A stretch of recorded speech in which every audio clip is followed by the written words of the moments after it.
दूधवा पियाई माई भूल गईला भैया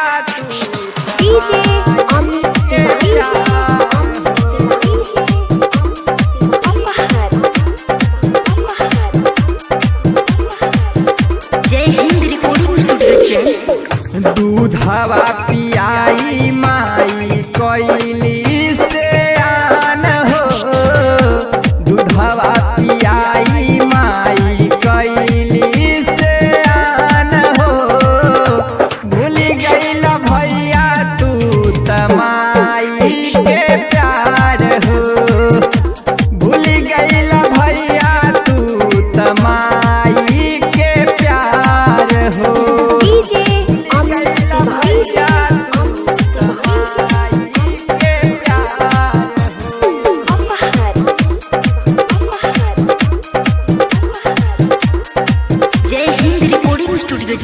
माई के दूधवा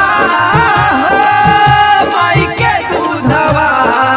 माई के दूधवा जैसन कवनो मिठाई नाई के हुआ भागा मारे जकरा घरवा माई नाई के माई के दूधवा जैसन कवनो मिठाई नाई के हुआ भागा घरवा माई नाई के तेलवा से मालिश कइके तोहके पोल्हाई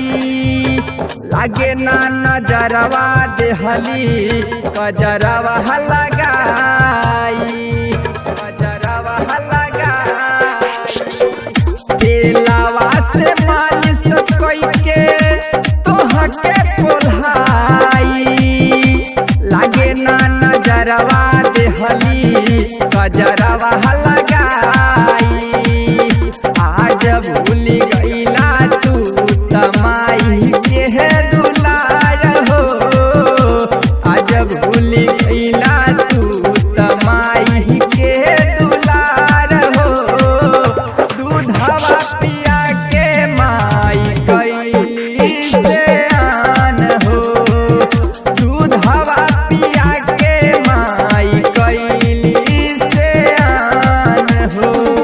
दूधवा पिया के माई कैली से आन हो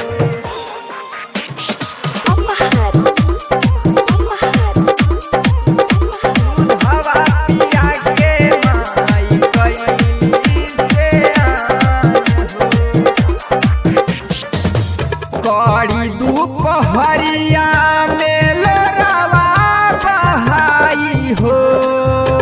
मेहनत मजूरी कई तोहा के पढ़ाई हो कड़ी दुपहरिया में लोरावा बहाई हो मेहनत मजूरी कई तोहा के पढ़ाई हो राना शीशा देहली तोहा के काबिल बनाई हो राहुल राजा देहली न तोहा के काबिल बनाई हो माई के कर्जा के कैसे चुका पाई हो माई के कर्जा के कैसे चुका पाई हो जय हिंद रिकॉर्डिंग स्टूडियो जैन।